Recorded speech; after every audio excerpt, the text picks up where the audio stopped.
Hi, I'm Seph. I released a part 1 video a couple weeks ago where I built a real-time collaborative editor from scratch. So this is what we end up building. So I can have two users that can both type things, and when all of the changes have been sent between peers, we end up with this synchronized state where both peers see the same resulting document, which is to say that the whole thing converges. I did this using this algorithm called the art of the fugue, or the algorithm's just called fugue or fugue max. And this algorithm is written by Matthew Widener and Martin Kleppmann. And I ended up implementing it in code. And if we look at the code, it didn't end up being very much code at all. So just down to here, that's got the entire implementation. So it's like 241 lines to be able to have a full working real-time collaborative text editor. And I say working, this code doesn't have any network code, which you'd need. It doesn't have any serialization, deserialization, so we can't actually save our documents. But it's got all of the core of a CRDT like fugue or fugue max. In this video, and actually this video and the next one, since it takes a bit more code to implement, I'm going to be showing you how to implement egwalker. And egwalker is an algorithm that I've spent the last couple of years working on and thinking about. So it's a different approach to doing real-time collaborative editing, which departs from the way that most CRDTs work, in that we store, instead of storing the intermediate state of all the keystrokes, we instead store the actual original edits. And then we have to figure out how to merge everything when we actually do the merging.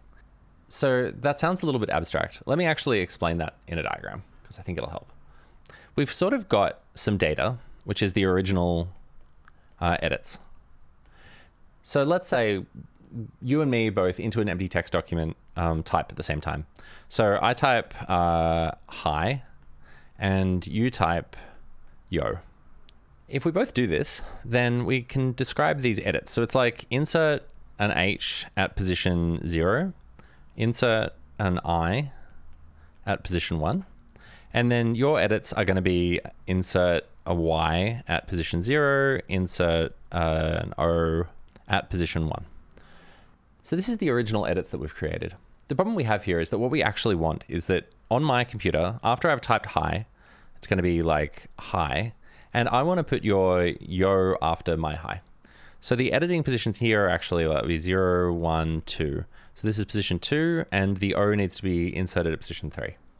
And on your computer, you've got your yo, and you need to type my hi. And this needs to go at the start so that as a result, both of our documents look exactly the same. And we use some arbitrary tiebreaker to be able to decide whose keystrokes go first. So we can think about it like we've got this problem, which is that we've got these original edits, hi01, yo 01, and we need to convert it into some form where if I've already typed in my hi, then your yo sort of becomes at positions 2 and 3 here, instead of positions 0 and 1. So I think of this version on the right, I call it the sort of transformed edits. So this is a series of edits that I could just apply in sequence, and I'm going to always end up in the right document state after I'm done. So in the middle, we've got this intermediate state.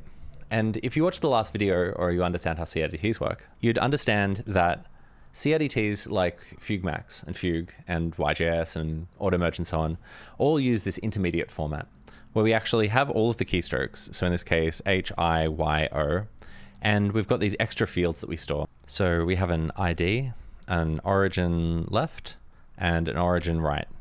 And this says what was immediately to the left of this keystroke when it was made and what was immediately to the right. And using the data in all of these fields, we can merge anything. So if I only know about this HI and you tell me all of these fields for the yo, then I can merge your yo into the correct spot in the document. Using the code from the last video, we can actually demonstrate this. I type hi and you type yo, then I can merge left to right and right to left. And in this case, we got hi yo because that was the order it decided. And we can see this origin left, origin right, all of this stuff down the bottom will change as I hover over different characters. I'm not going to go into details describing this again, but this is how a CRDT works. So we can think about the different algorithms that we can use to do real-time collaborative editing by looking at these 3 different columns. A CRDT like fugue max stores this intermediate state. So this table right in the middle is stored and it's loaded into memory and kept in memory during editing. Operational transform algorithms try and store the resulting edit series. So I'm not really describing it here in this diagram, but the idea is that in OT-based systems, we actually end up storing the series of transformed edits that we could actually load from disk and just apply linearly and directly to an empty document to get the resulting text state. Egwalker, on the other hand, stores this, we store the original set of edits before they've been transformed. This has got a few benefits. So compared to CRDTs, we don't have to store all of this table of all of this extra metadata stuff for every single keystroke in our entire document. This means that with egwalker, we actually end up with a much smaller memory footprint while we're doing editing. In the regular state, you can leave all of this historical information on disk, only load it when you need to actually do merges, and you don't have to really store anything at all in memory, which is great. And compared to OT-based systems, well, OT systems generally need a central server to be able to work properly. There are OT-based systems that work in an arbitrary peer-to-peer network, but they're much more complicated and often much slower to run and work. So in this video and the next video, I'm going to be implementing egwalker from scratch. So egwalker is the algorithm that stores all of the stuff on the left in that diagram, where we just store the original edits and the original keystrokes at their original locations. And then when we actually do merges, we'll have to interpret that entire graph of all of the changes to figure out how to create the document state that we actually want. This is the paper if anyone's interested. You're more than welcome to have a read. It's quite long. We've got benchmark results on our own implementation of egwalker, and it performs incredibly well compared to CRDTs and OT-based systems in most examples. So just to give you a teaser of what that looks like, this is what we're going to be building in the next couple of videos. So again, I can have 2 editing sessions and I can do merges. And when I merge, we end up with the same resulting document state. And actually, if we've done our jobs right, the document that we end up with should be literally identical to what we would get if we used fugmax. But with egwalker, instead of storing all of those CRDT items, we're instead going to store the graph of all of the individual changes. And you'll notice that, let me just have a simpler example. You'll notice that all of these changes go down from the top. So this is the start of time. And each of these changes is the next thing that happened chronologically. So if I type stuff at the start of the document or delete things or whatever I want to do, every single keystroke that I add gets added to the end of this graph. So each of these is an event or an operation that happened at some point in time, somewhere in the document. And all of the operations together form a directed acyclic graph. I sometimes think about this as if you were making a git commit with every single keystroke on the computer. And of course, if I have concurrent changes, we can merge and we can see the graph of how all of these changes relate in time. This also means that by the time we're done, we'll be able to check out the document state at any point in time and say, what does it look like after this set of changes have happened? What does it look like after this set of changes? What does it look like after these 2 sets of changes have been merged together? Or, at any point, which means that egwalker is really good for doing like Git style branches and merges and everything else. So that's enough prelude. I think it's time to get into code. To actually build this, there's going to be a few steps. So the first thing that we need to do is we need to build an operation log. So the operation log is just a kind of grow only list, or you can think of it as a SQL table containing every single event that gets added to the graph. After we've got that working, then we need to take this graph and turn it into a document. So given some graph like this, I want to be able to actually generate the resulting document. This isn't the world's greatest document, but I'd like to be able to generate this from an arbitrary graph. And that part's broken down into 2 separate steps. The first one, we need to figure out what we call an action plan. So a series of actions we need to take as we traverse this graph, applying the changes one by one and moving around this graph to be able to do so. And the second part of that, once we've got the actions, is actually doing all of the actions. So we'll create a temporary in-memory CRDT structure using fugmax, and that CRDT structure gets modified according to the actual graph of the changes. And once we've merged everything, we can throw that CRDT away because we don't need it anymore. Once that's done, then we can attach an editor and add tests and benchmark it and do a bunch of performance optimizations. So this whole video is going to be broken into 2 parts because there's just way too much work to do. In the first part, I'm actually going to get the core algorithm working and generating resulting documents. And then in part 2, I'm going to use that algorithm, attach it into this editor so we can actually play around with it in practice, and then also add some testing, and we're also going to clean up the code a bit. So the very simplest version of this will just take a graph and convert it into a string, like convert it into the document. But after we've got that working, what we want to do is take some current document state, like this document state here, and merge in some new set of changes. So if I've been working on a document for a long time, it's quite large, and you send me all of your changes, I want to be able to merge your changes in, doing an amount of work proportional to the number of changes. I don't want to have to regenerate the entire document from scratch every time I merge a single character. So enough preamble, let's dive into code. So to start off with, I'm going to make just an empty project and we can build it up from scratch. Let's call it egwalker from scratch. I'm going to use bun again. Let's grab TypeScript.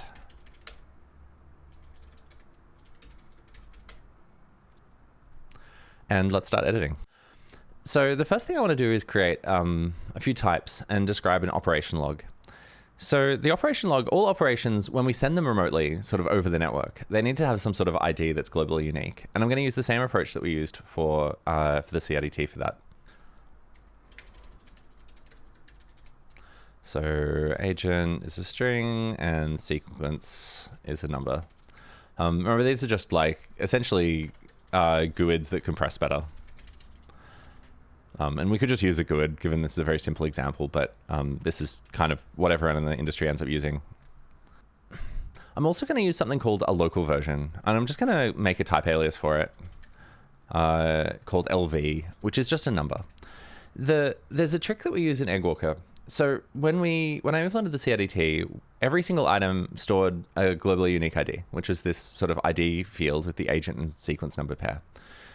Here we're going to store ultimately a type, which is a OpLog, which is going to have like a list of ops for some op type. This is just a big array of every operation I've locally seen. And this local version number is sort of an index into the array.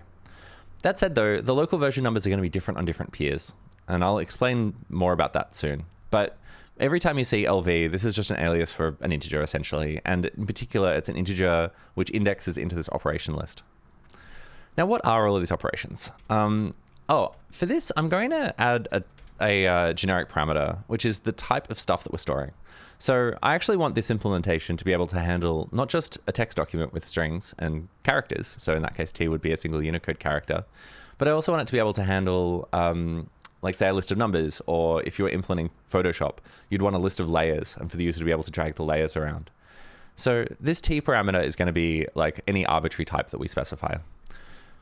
And then an op, well, an op of type T is going to either be a type insert, and inserted items have content, which is a single T, and they have a position, which is a number. They also have an ID and a parents field. And I'm going to talk more about this parents field in a minute. So that works for inserts. For deletes, and here what I'm saying is, if you're not familiar with TypeScript, an operation is essentially like a fancy enum that either it's of type insert with these additional fields, or it's going to be of type delete. And delete items don't have content. They just have a position, which is where that delete happened. Just like last time, I'm going to make it so that every single item, every single operation refers to just a single keystroke, like a single delete or a single insert.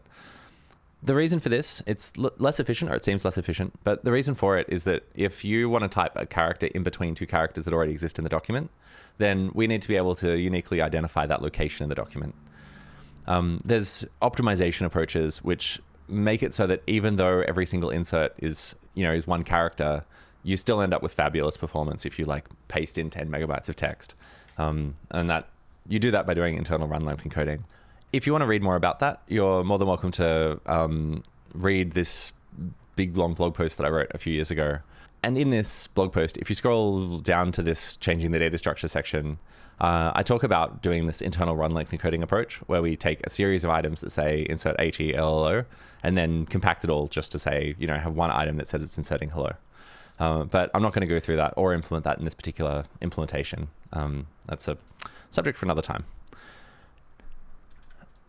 So I don't really like how this operation has kind of repeated fields. Classic DIY, don't repeat yourself. So let's say like this is called like op inner or something.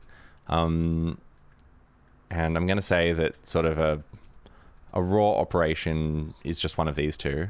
And then we'll have a type op of T, which equals an op inner. This is sort of like inheritance. And these additional two fields.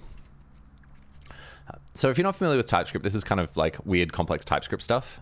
It's the equivalent, if I was writing this in Rust, it would be like enum op, of some type, and it would be an insert with, with all of the top fields, content, pos, ID, parents, or a delete with, pos, ID, parents. It'd be like that. All right, so we've got an operation log, we've got a list of operations. The order in this list matters, and these local version numbers are going to refer to, they're going to be indexes into this list. The parents field says, for every operation, what other operations did this particular item come after? And let me explain a little bit more about that. By default, this looks exactly like what we built last time. I can say hello here. But as I type, you'll see that every single item, we start with some sort of root version, and every single event or operation happens after some other item or multiple other items. So here I wrote an H, and that came after the sort of root or original version, and then an E, insert E at position 1 that happened after the H, then an L happened after the E, and an L happened after that L, and an O happened after that L, and so on. So I'm going to reset everything, and let's say I type an A on this user and a B on this user, and then we synchronize both of these changes. So here we see that the A and the B both happened after the root version, but the current version that I'm looking at, this AB version, is the merger of the A and the B. So I'm at some point in time which came after both A and B. And if I type an X now, this X happens after both A and B. It kind of merges both of those together into this sort of hidden intermediate version, which is a merge. And then this insert of X happened after this merger point. And I can even do something like this. So let's say this user typed a Y and this user typed an X. And if I merge both sides, we get these kind of diamond structures, which is why my library that implements this is called diamond types, because you get this kind of shape a lot. So we've got the root version, I inserted an A, the other user typed a B, then we merged, we both got each of our changes. Then I typed an X, and then the other user typed a Y, and then we merged again. But ultimately, though, the point is that every single change came after some single change or set of multiple changes. So if I do this, 5 comes after 4, 4 comes after 2 and 3, and 2 and 3 both come after 0 and 1. So 2 comes after 0 and 1, and 3 comes after 0 and 1. And the numbers here are the local version numbers. So what's actually happening internally is that I'm storing an array of all of the operations, and each item in the array has it's like a order incrementing ID field if I was to write this in a SQL table. And that number is just the row number in that table of all of the operations. If you've got an eagle eye, you might also notice that the left-hand graph and the right-hand graph are slightly different. So on the left, we've got this insert A at position 0, and the local version for that is 0. But on the right, insert B at position 0 ended up with a local version of 0. The reason for this is that what we're going to do on every machine is we're just going to append to our array of operations, just append at the end every time we get a new operation or we see one. And that means that every different peer is going to end up with different local version numbers. And this is why I call them local versions. The local versions basically should never leave your particular computer. When you send anything remotely, you always have to use the global IDs. All right, so that's how local versions work. So operations will also have their globally unique ID, but we won't make much use of that. The parents array is going to be an array of all of the parents of this item. So the other thing I want in the operation log is a frontier. This is sort of like the current version of the document. And this is going to be a local version array. So the frontier is sort of like what's right down the bottom of this graph. I'm just going to reset everything again. So here, the frontier, or the version that I'm looking at of the document, is the combined version of 0 and 1. But if I reset everything, the frontier is just this root version, which I model as using an empty array. And normally, the frontier is just going to be a single item, which is the most recent item that we've added. One way to think about versions is that a version is sort of like a reduced form of a set. So if I say I'm at version 4, I really mean that I'm at version 4 and all of version 4's parents and all of version 3's parents and so on, all the way back up to the root. So this version kind of implicitly includes everything above it. And when we've got this frontier field, I want a list of all of the items that don't have themselves any children, because then that should implicitly include every single thing inside the entire graph. And it's a directed acyclic graph. And I'm also going to store sort of the version, like an external version. This isn't really needed for the algorithm, but I'm going to do something very similar to what we did for the CRDT implementation. So let's have a type, which is like a remote version equals record from string, and that's going to be the agent ID to a number, and that'll be the sort of like, you know, last known sequence number for every agent that we know about. So the version is a remote version. All right, I'm pretty happy with that. Let's add some methods. And I've said this before, I kind of hate classes in JavaScript. So I'm gonna just make a whole bunch of bare methods, and then we'll make a class wrapper right at the end to expose and make it easier to consume all of this stuff. So function create oplog of some type t is going to return an oplog of t. So our ops will start empty. Our frontier is going to start at the root version, which is also just an empty list. Some implementations make a kind of like dummy local version number for the root item, but I don't see any point in doing that, so I don't. And the highest version number we've seen is just going to be an empty object because we haven't seen any versions for any peers. Now we need a function for like push op, like, I don't know, push a local operation. So into some oplog. It's really annoying having all these T's everywhere, but we can't really avoid it. So with some agent, and then the operation itself will be one of these kind of internal operations. Op inner, that's what I called it. So there's a few things I need to do here. The most obvious thing is I need to say oplog.ops.push, and we're going to have to push an operation here. The operation is going to contain all the fields from op for this sort of op inner object. But we also need to set the ID and parents fields because they're not going to come along for the ride. So the ID is going to have the agent, but the sequence number is going to be sort of the next sequence number for that agent. So let's grab that. So like, yeah. So next seek, let's just call it seek equals, it's sort of the like last sequence that we know about for that agent, +1. But if we don't know any changes from this particular agent, we can default to -1. So that way it's like -1 +1, and the first sequence number we use for each agent will be 0. The other thing that we need is a parents array. So I'm going to assume that on this local editing environment, they're looking at a version of the document that contains every change that's already in the operation log. If you wanted to be able to have like Git style branches, then you'd need something slightly more complicated than this. But I'm going to add here as the parents list the oplog.frontier to say that this new change comes after everything in the operation log already. And then after that, I need to set the oplog.frontier to be equal to, well, the new frontier is just going to be this item. Remember, this new item comes after every other change. So now the new frontier literally is just the new local version number of this change. And what is that local version number? Const lv, it's going to be the index in the array of this new item, which will be oplog.ops.length, just before we insert it. And there's one more change we need to do, which is we need to update the version as well. So oplog.version of the agent equals our new sequence number to say that we know about this sequence number. Now we can have some helper functions for inserting and deleting. So I don't really want to be using this directly. Local insert of t, oplog of t, agent string, pos number. So I'm going to insert some content at some named position. So like I typed an H at position 0. My user agent is Seph.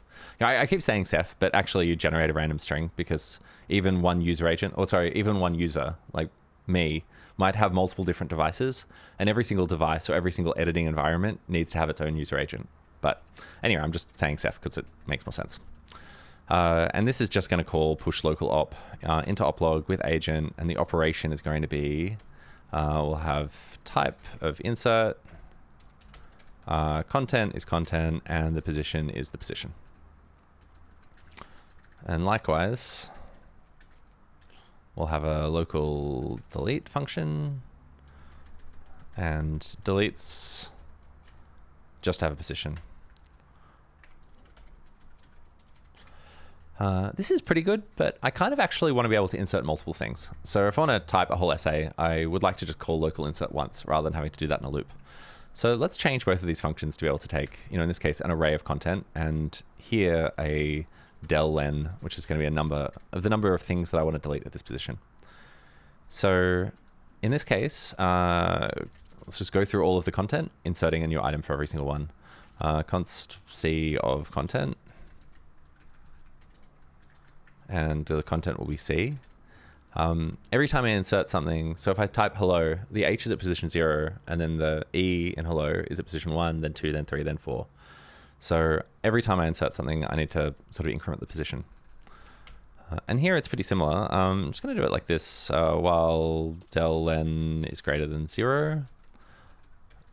And this is almost it. So the position for deletes don't need to change.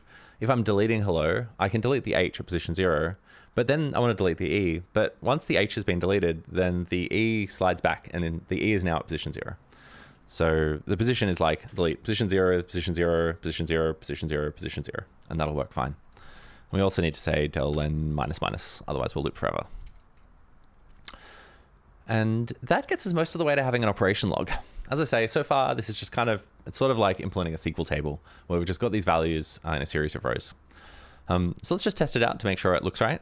So const oplog equals create oplog, and let's create an operation log of, well, let's use strings for now.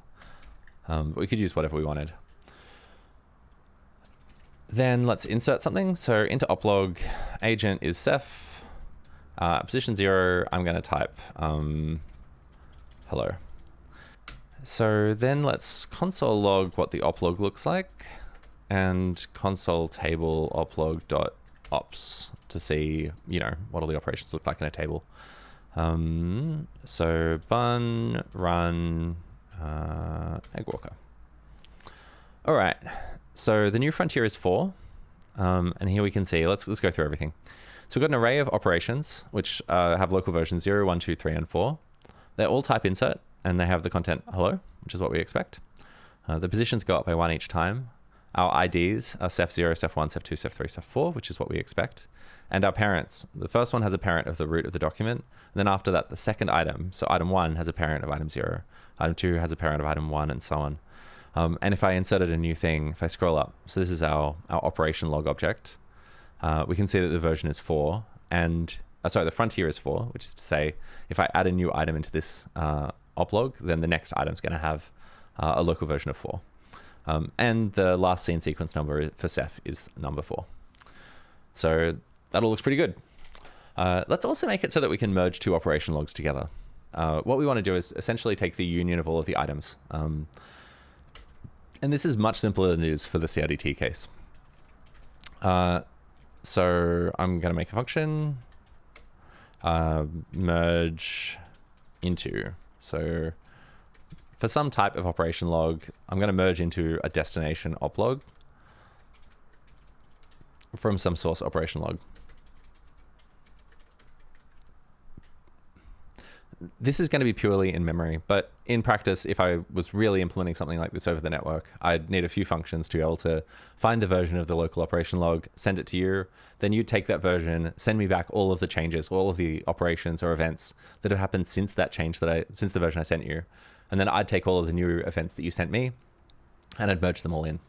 But for this implementation, we're just going to do it purely in memory. So we can just look at both operation logs and merge everything that's missing. So to implement this, it's actually really simple. I'm going to go through all of the operations, all the events in source, and I'm going to copy them into destination if they're currently missing. So that just looks like this. For const op of source.ops, well, I want to have some function that is like, push. We've got a push local op. Let's have a push remote op into dest from the operation. And we'll have this function be a no-op if the operation already exists inside the destination operation log. So function push remote op.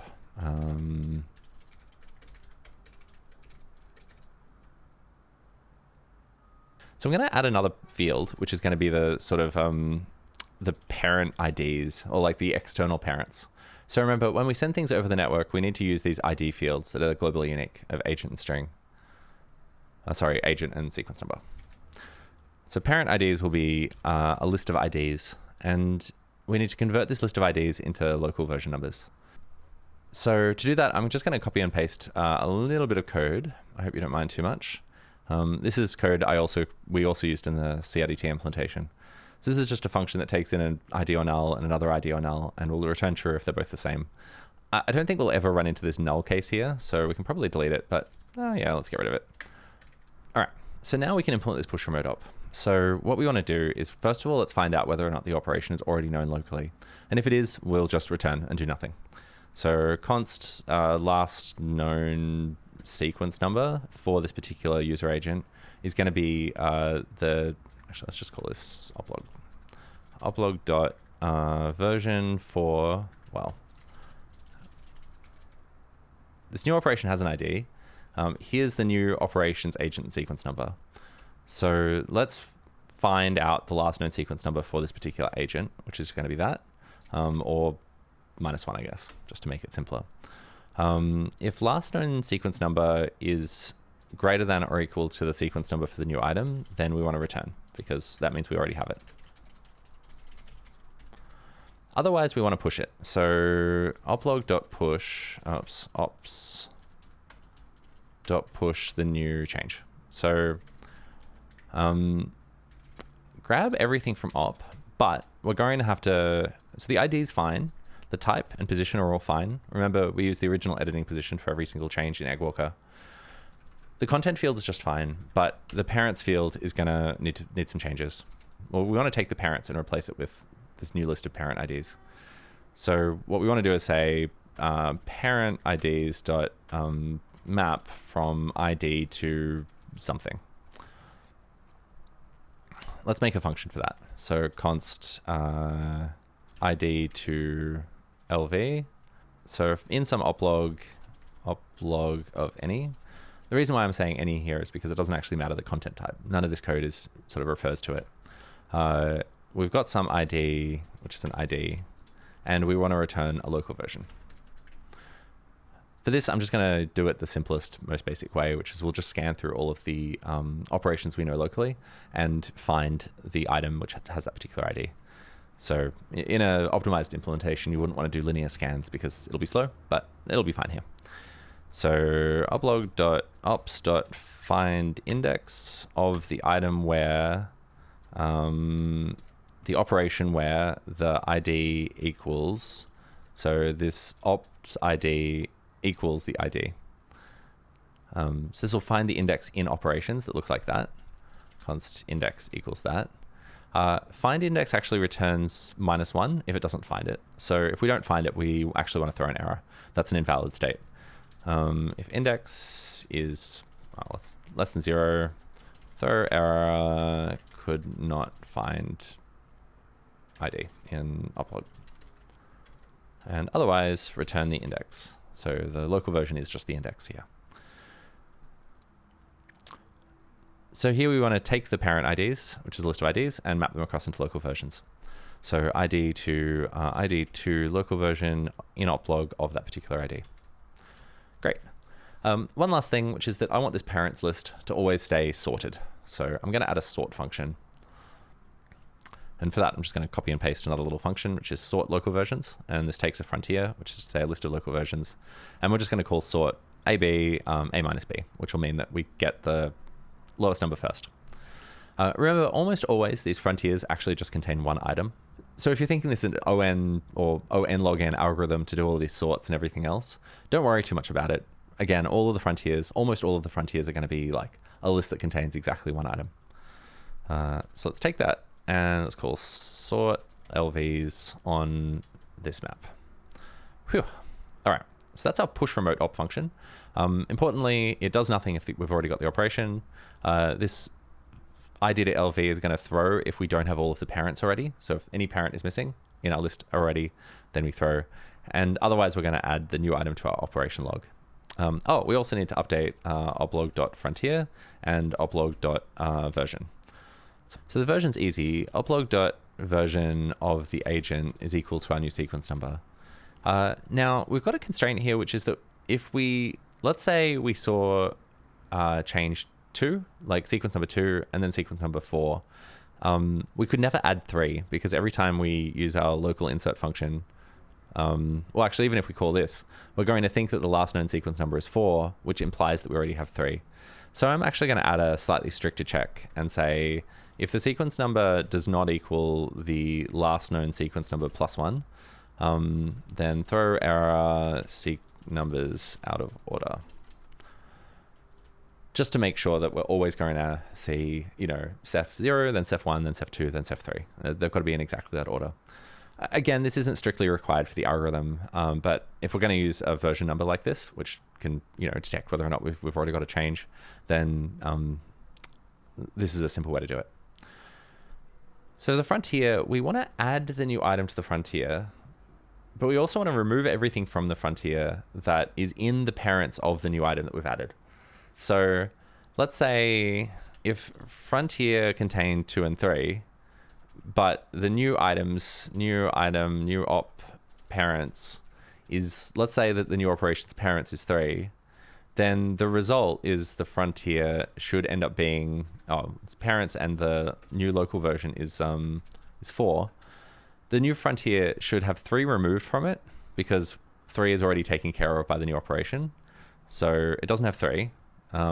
It will still have 2 because obviously 2 isn't a parent of 3 because otherwise it would look like that.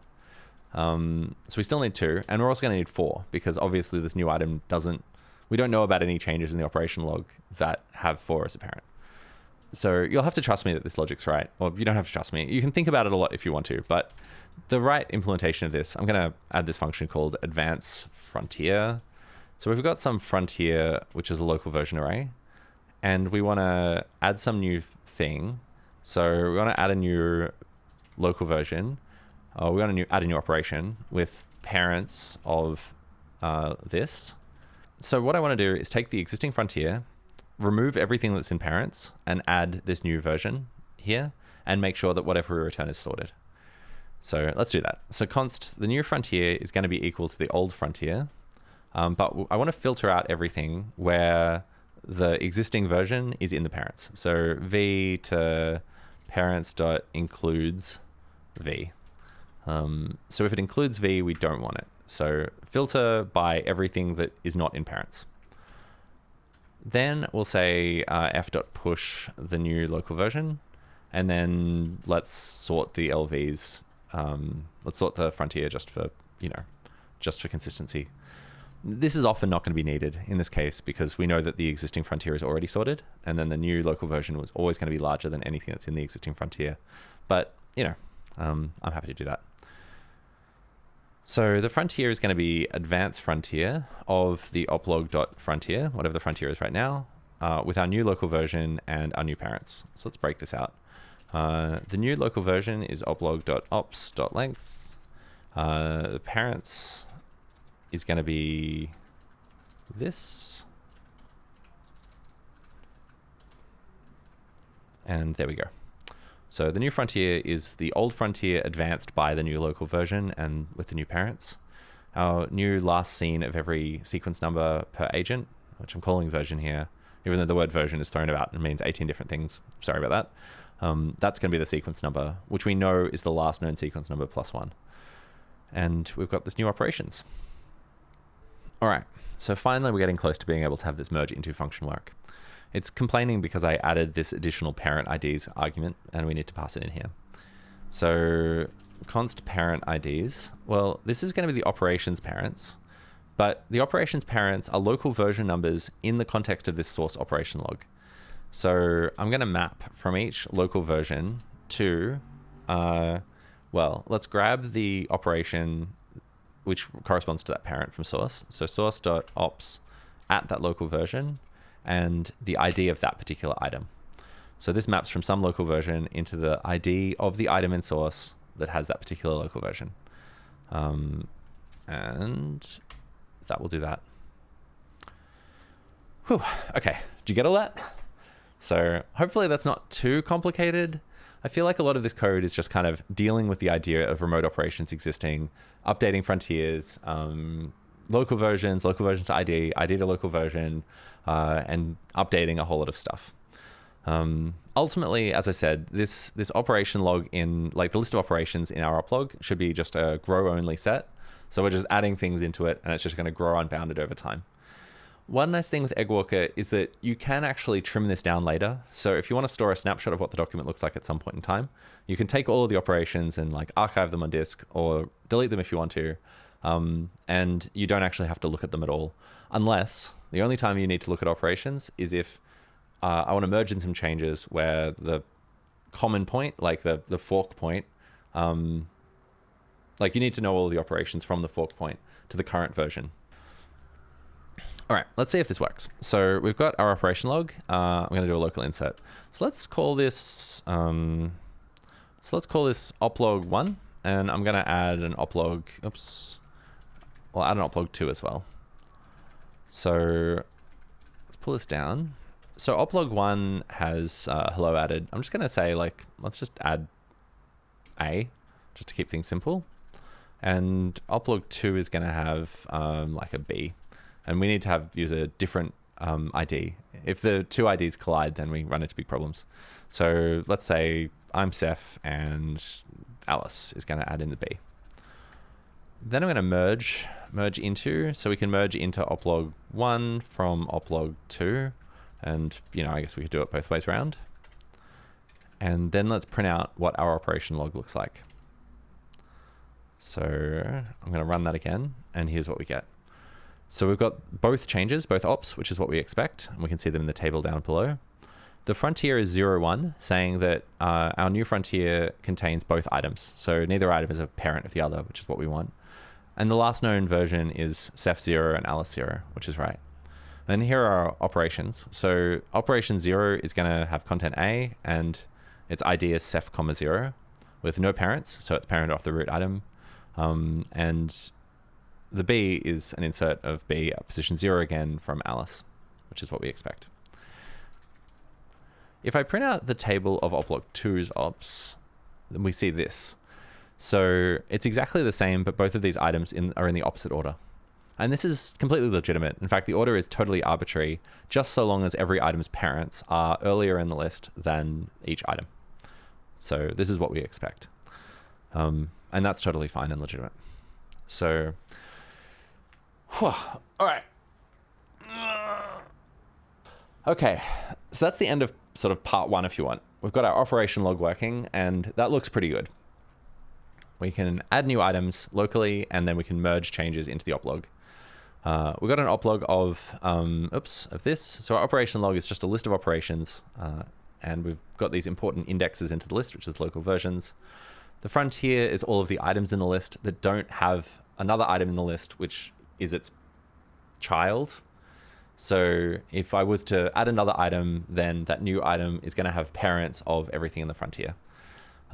We've got this version field, which refers to the last known sequence number from every user agent. And yeah, I don't know why my voice is going up with every sentence. I don't want to do that, but there we are. All of the operations themselves, operations are either inserts with content and position. So inserts this content at this position, or they're a delete. And deletes just have a position where the delete happens. And then operations also have an ID, which is the globally unique ID. So when we send the operation over the network, this is what we'll call it. And we've got this parents list, which is a list of local version numbers, which are these indexes into this operation list to say what happened before this particular change. One way to think about all of this, and I often think about it like this, is that every operation is secretly a tiny little Git commit. And what we're doing is building a directed acyclic graph, like a DAG of all of the Git commits that have happened. But every single keystroke generates a new commit. So then a commit is just either an insert or a delete of one item, one keystroke at one point in time or point in the document. But all of these commits still have to say like when they happened relative to each other.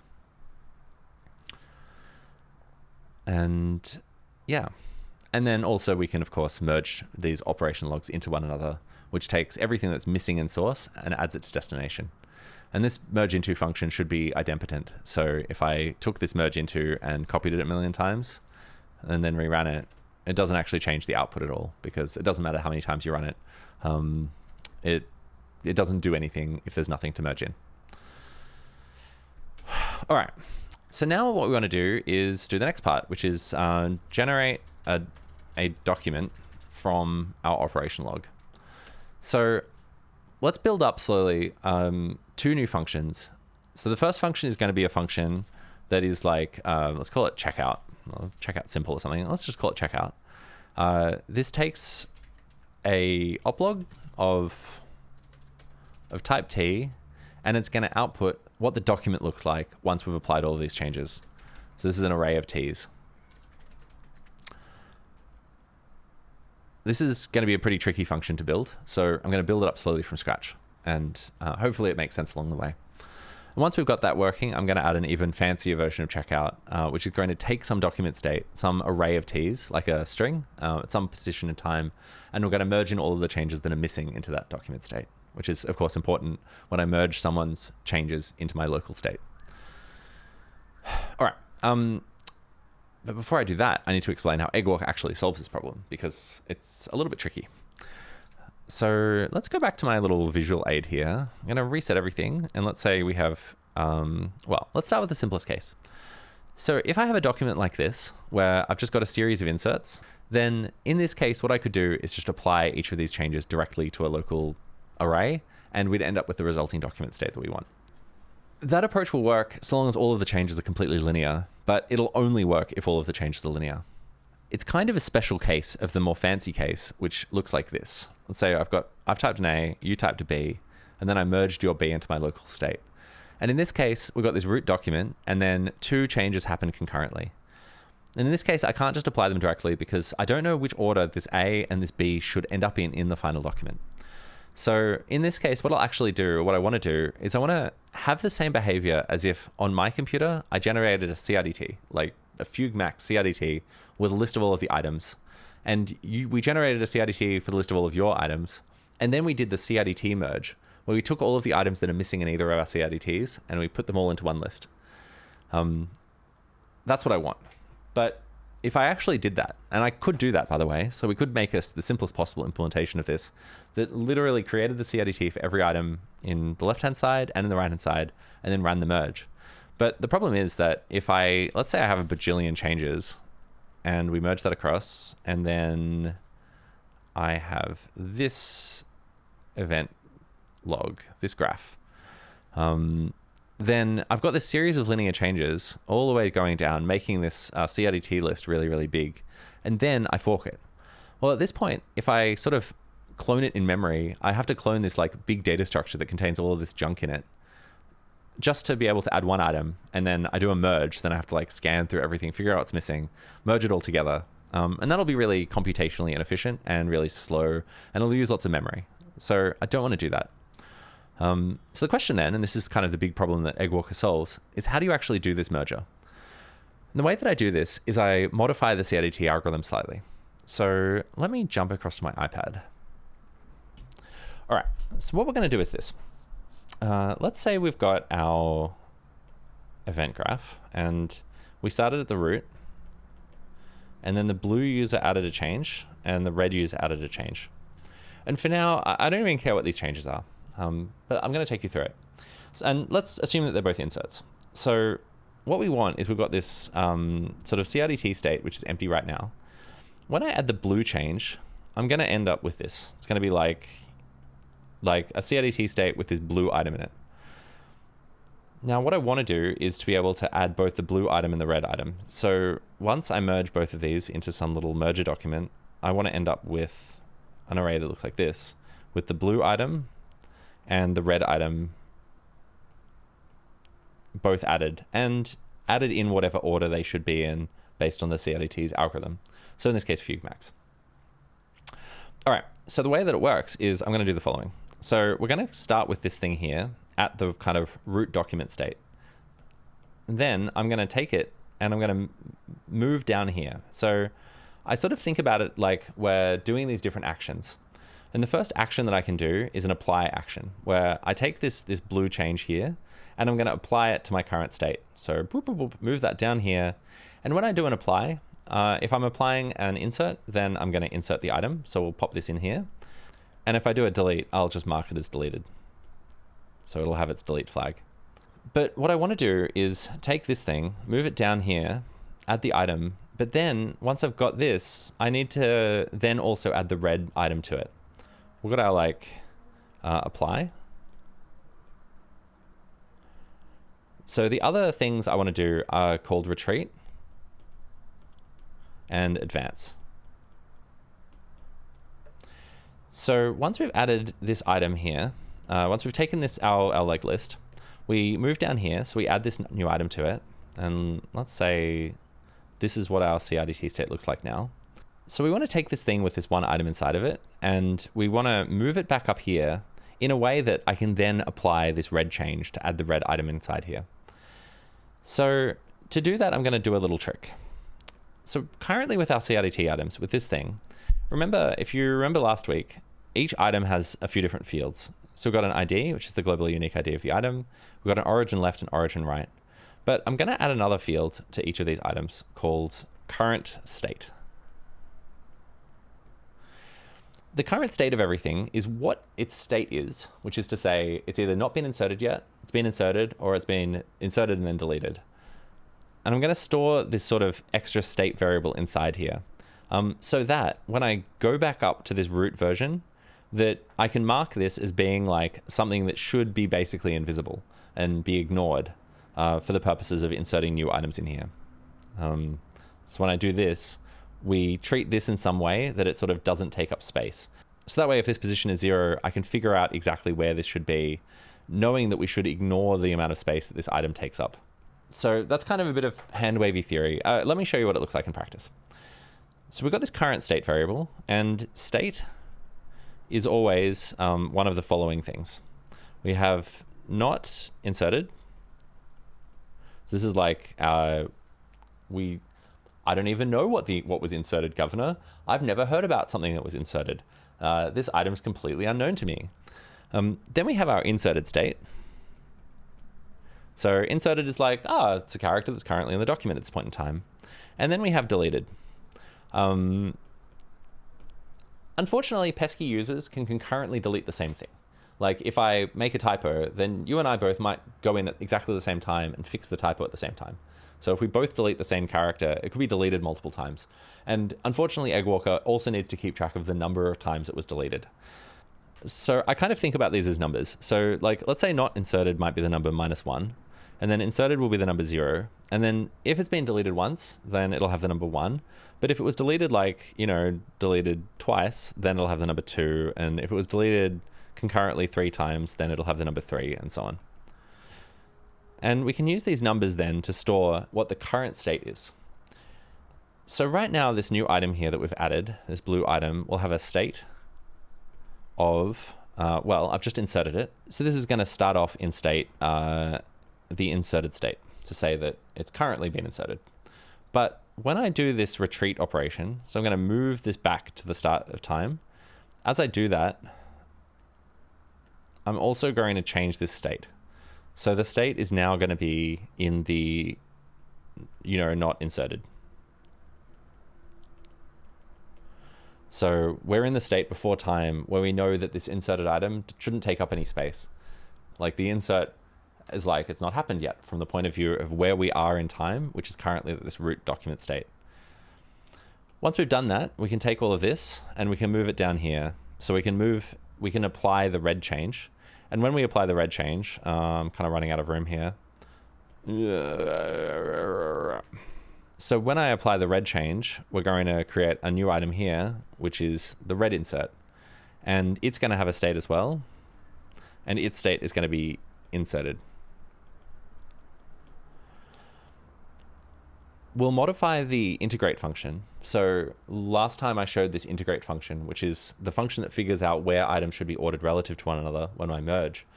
And we'll modify the integrate function so that it places these two items relative to one another in the correct order.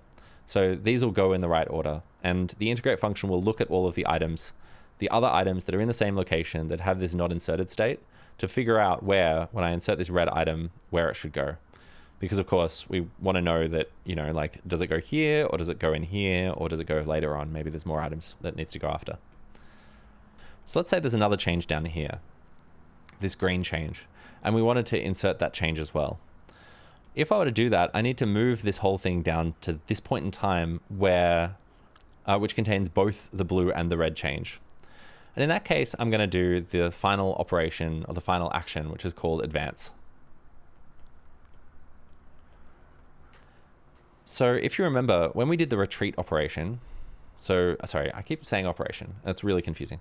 When I did the retreat action, I went from here and we went back up to the start of time. So it was like we undid something from the point of view of these state variables.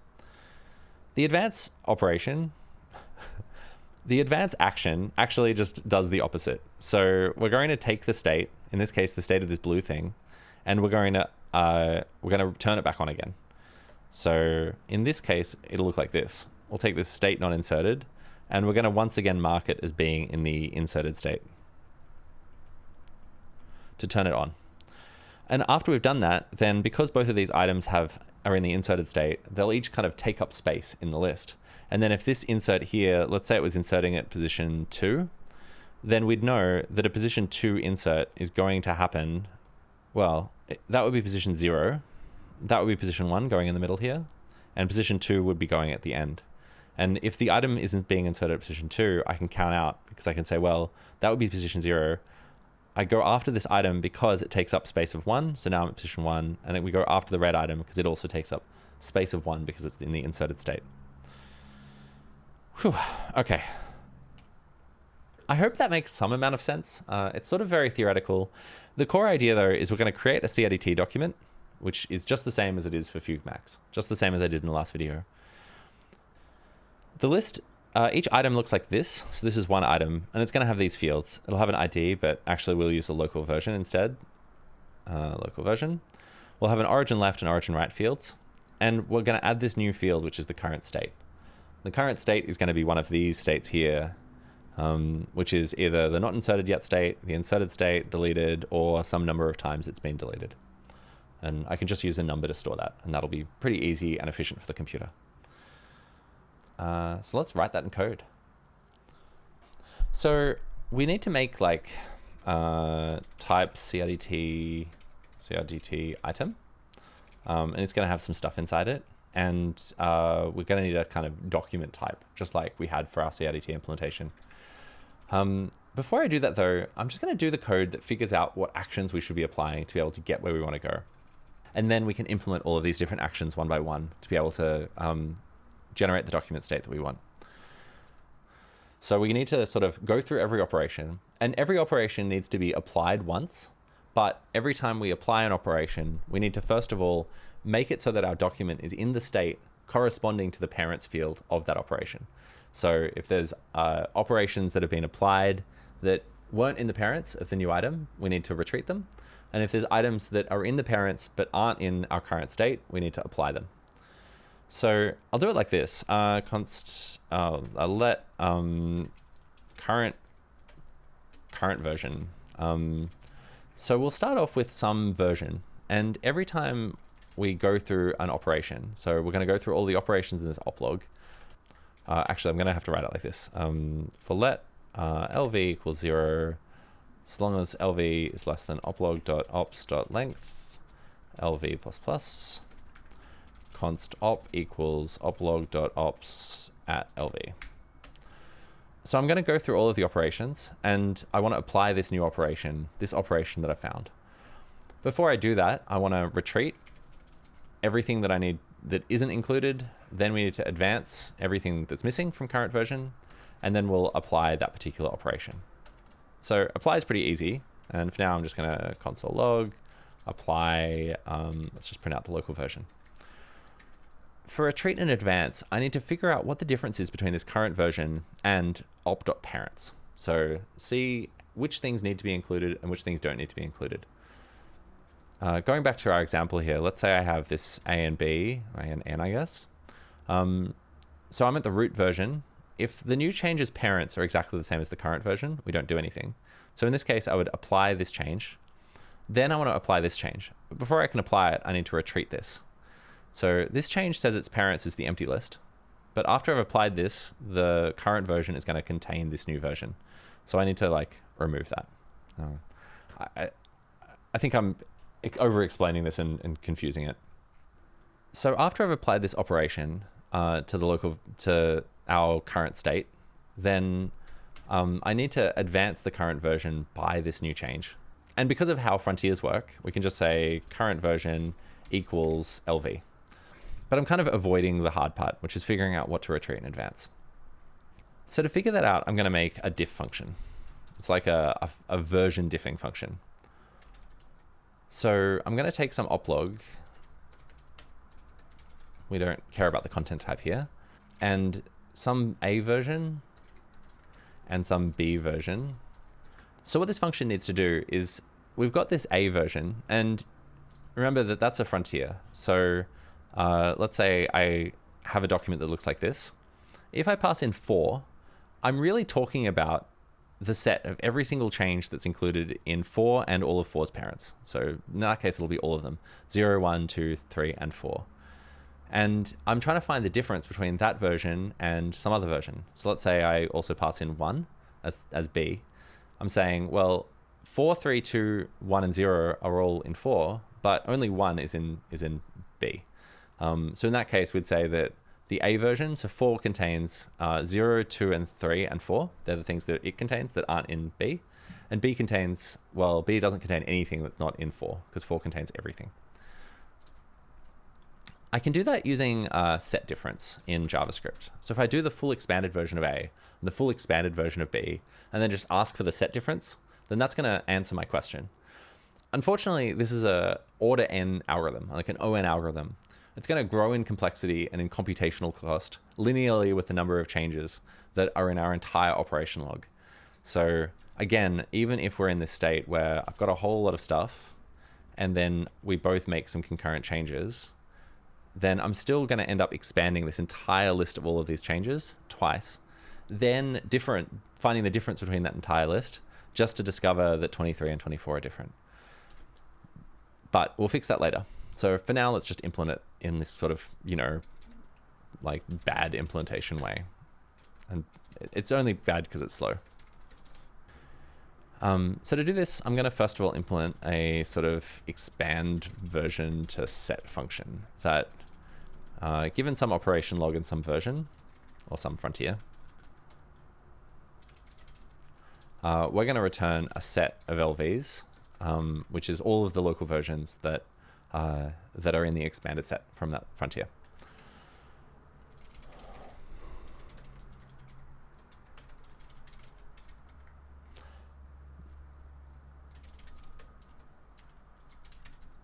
So the set of things that I need to expand is going to start off as being the frontier.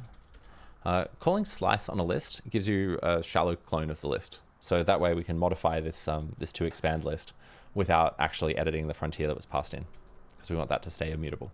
It would mess things up. So in a loop, I'm going to grab the next thing in this to expand list.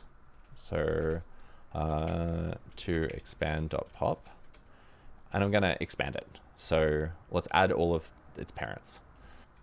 We want to stop this list if to expand is empty. So I guess I could say while to expand.length is greater than 0.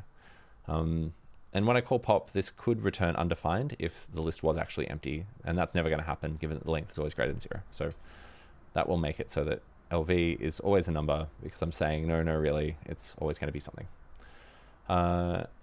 If the set already has this local version, then we can just continue, because we know that we've already expanded this local version some other way. But otherwise, we need to expand this new item. So set.add LV, so make sure that we know that we've got this particular local version, and then to expand, we need to push, everything in the operations parents from this local version. So const op equals oplog.ops at parent, at LV, and push op.parents.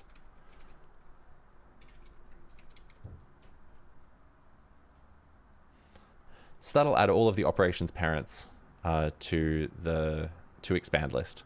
So next time we go through, we'll grab one of those parents off and then expand that. All right. So with that, we can make this really simple but slow version of diff.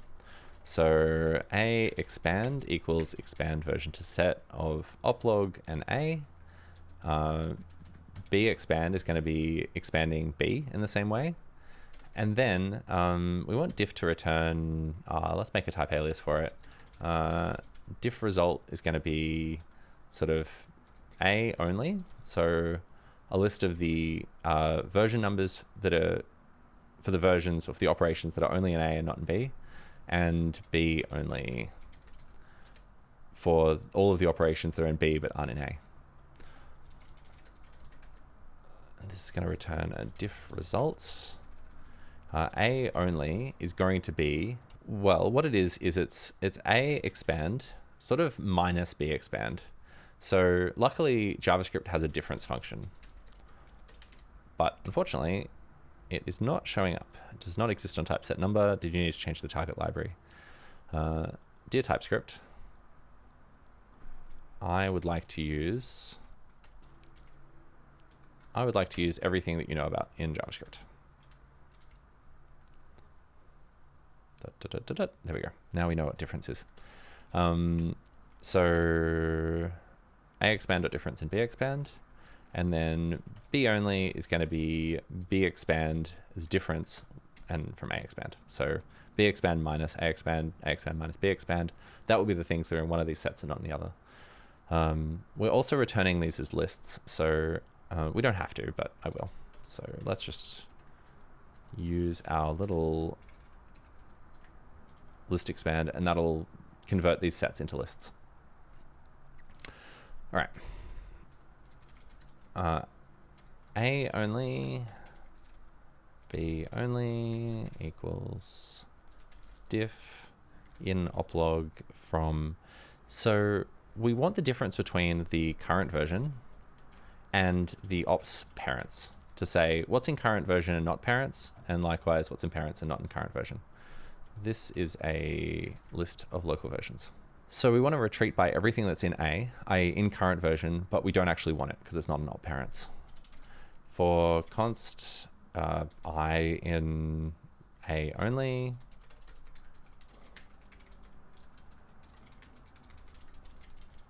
retreat by I. As I say, we'll implement retreat later.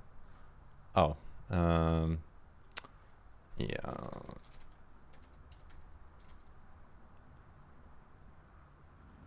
There we go. Now we've got console. And for advance, we want to do basically the same thing.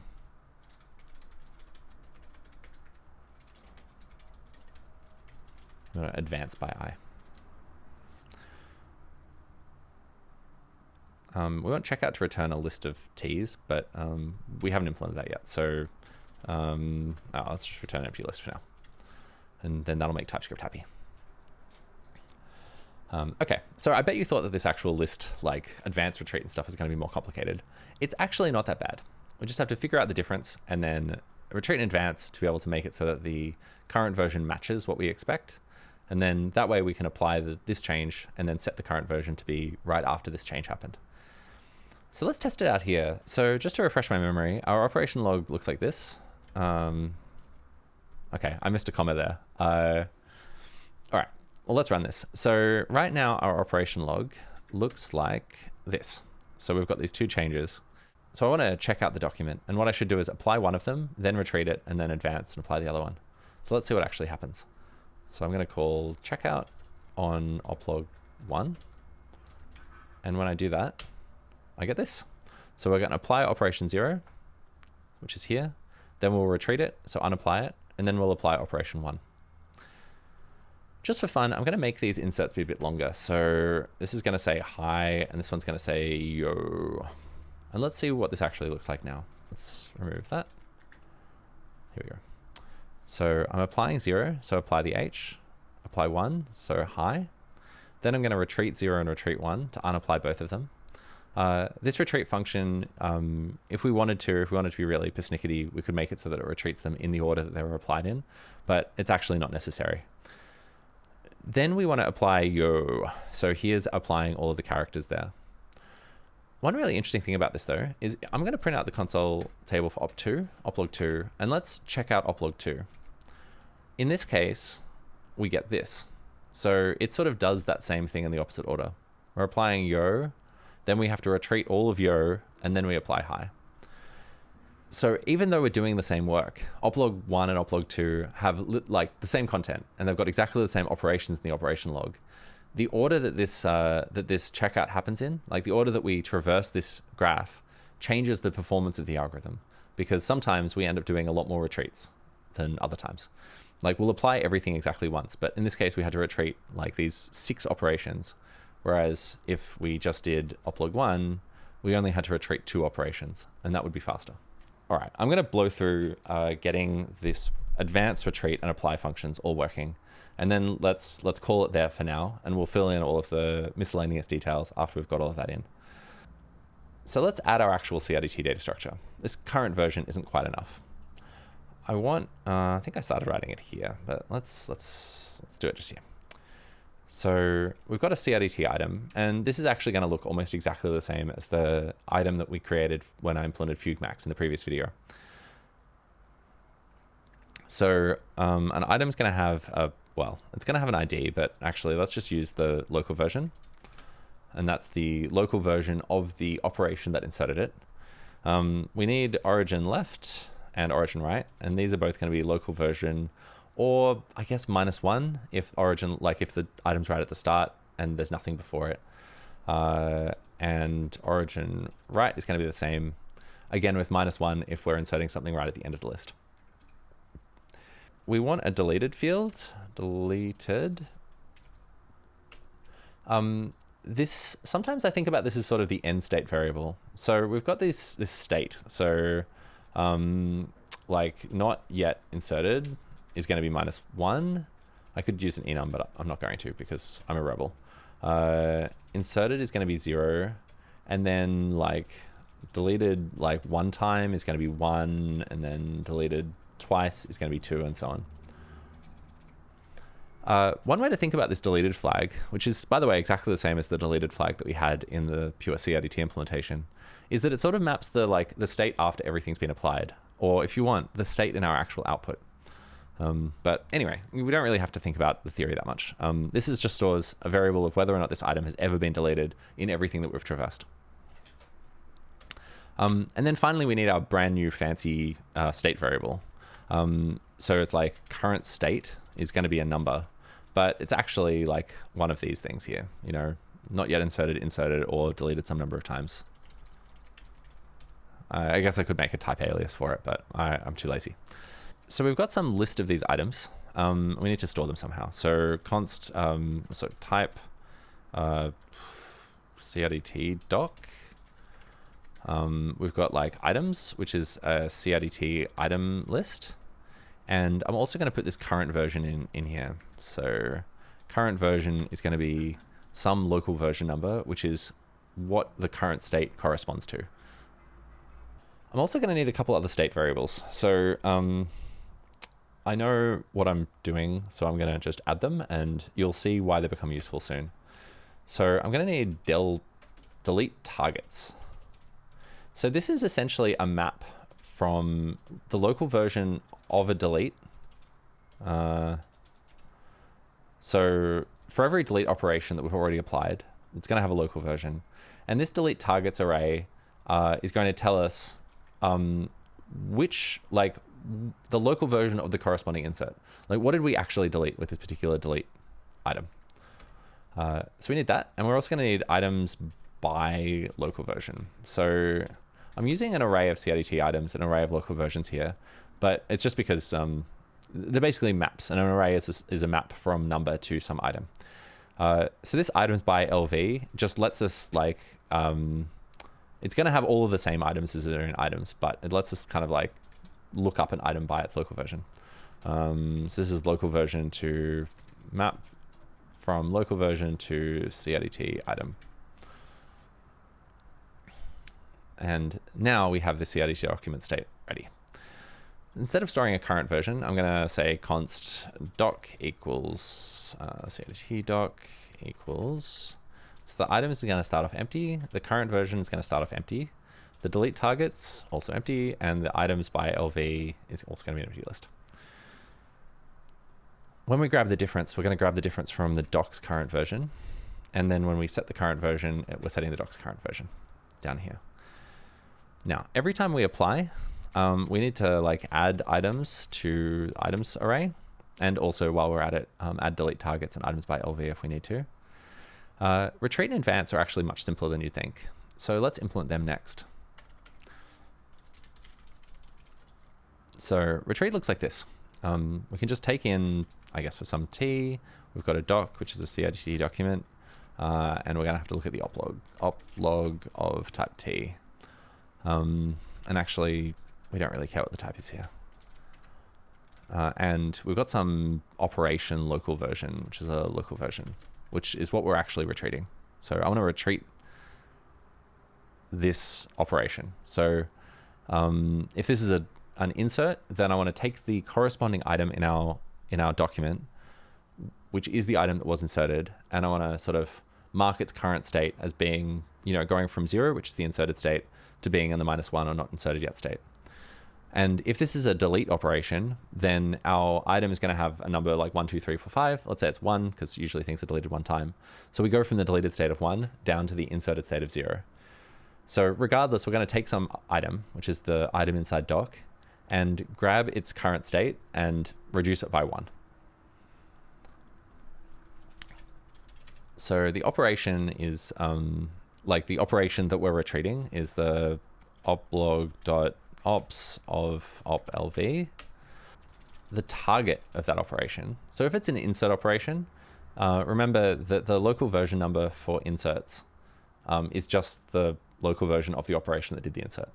So if the operation, op.type is insert, then the target the target LV, I guess, is just going to be the operation local version. But if it's a delete, then we're going to have to look up which item was deleted by this particular change. So this is this delete targets thing kicking in. So in that case, it's going to be doc.del targets of oplv.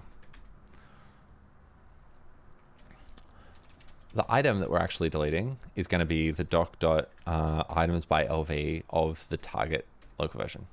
So I'm using this so I don't have to actually scan the list to find the thing that we're deleting in this moment. So we can just look it up by the target local version. And then once I've found it, I'm just going to say item.currentState --. This line does a lot of work here. So remember, if we've got a delete operation, then we're decrementing the current state from delete, say deleted once, back to the inserted state of 0. And if it's an insert operation, so if this corresponds to an insert op, and if operation is an insert operation, then we're changing the state variable from being 0, so it's in the inserted state, back to -1, where it's in the not yet inserted state. If we wanted to, we could add a whole bunch of asserts and so on into this function to say, like, make sure that it is actually in the state we expect it to be in based on the type of this operation. But I'm too lazy. And also, one nice thing is this means that this retreat, when we do advance and retreat here, I don't actually care what order I visit everything in, because I'm just going to decrement, and for advance, it's basically the same function, but increment. I'm going to like add and subtract from the current state variables in this kind of beautifully sloppy manner. It's great. So there's our retreat function, and let's add an advance function. So advance is literally identical, except I'm going to increment the current state variable instead of subtracting from it. All of this logic's the same. And if you wanted to, you could, we could clean this up and make one function and take all of this work here and pull that out and so on. But I'm going to leave that as an exercise to you if you want to. I don't really care enough to do it. So now I can say in retreat, I can say retreat of, we've got our document state, our operation log, and I is the thing that we're retreating. Oops. Oh, that should say for I of, there we go. And here I want to advance doc, oplog, and LV of I. And finally, I need to implement apply. This function is quite complex.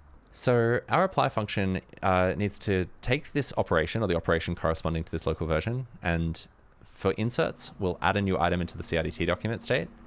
And for deletes, we'll find the item inside the CRDT document state and mark it as deleted. I have a terrible habit of like making the dependencies of a function above it. And the reason of that is I'm old enough to have started programming in C. And in C, you have to forward declare everything unless you just put the function above. So I don't know. It's a weird, probably bad habit, but that's why all my functions go above, even though it's kind of confusing. All right, so let's add our apply function. So this apply function is going to take in, well, the document, which is a CRDT doc, our oplog, which is an oplog of type T. We want to, the other thing that apply needs to do is we've got this snapshot. So we've got this item that we're modifying. I'm actually just going to add it here. So const snapshot equals an empty list, but it's an array of T's. I call it a snapshot because this is going to be what the document looks like at the snapshot, the point in time, just after all of the operations that are in this oplog have been applied. So the apply function is also going to take in the snapshot, which is an array of T's, and apply will modify the snapshot based on what this operation actually looks like. And we need the operation's local version, which is the local version of the operation we're actually applying. And then down here, when I apply, let's say apply doc oplog snapshot and LV. So that'll do it for us. Great. All right, let's get started with this. Op is going to be oplog.ops at oplv. If the operation's type, let's do deletes first. If we've got a delete, otherwise it's an insert. So for deletes, we need to do a few things. We need to take the document, find the item which corresponds to this particular operation, or like, which is being deleted by this operation since it's delete.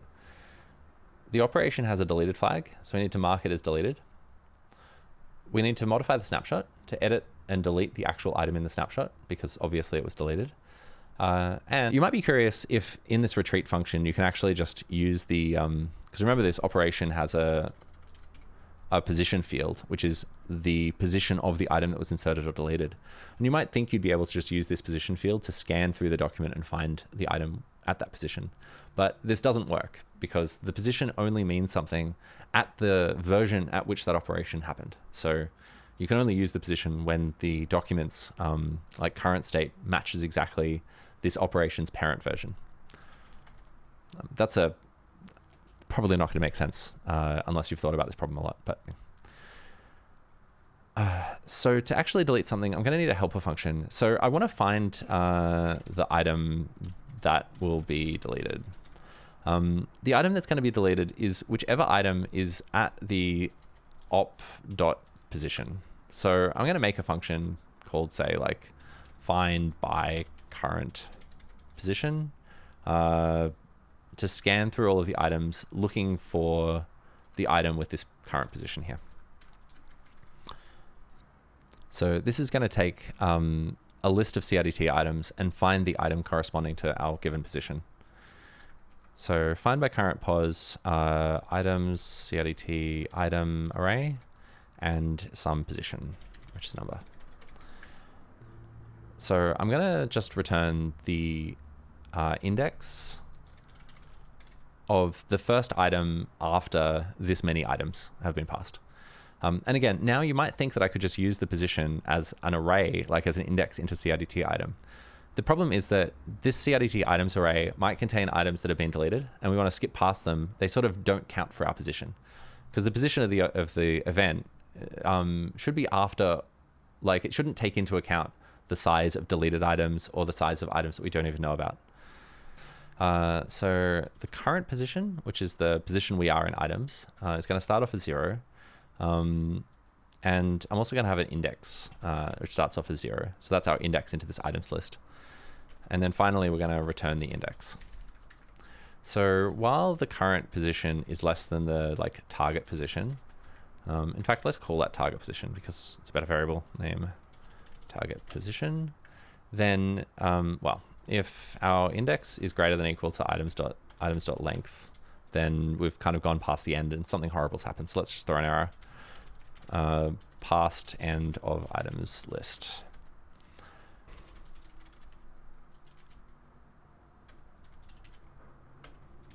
So this current position variable should be the position from the perspective of this particular version, of the current version of the items array. So that is the items, well, we don't want to include or take into account items that haven't been inserted yet because the user didn't know about them.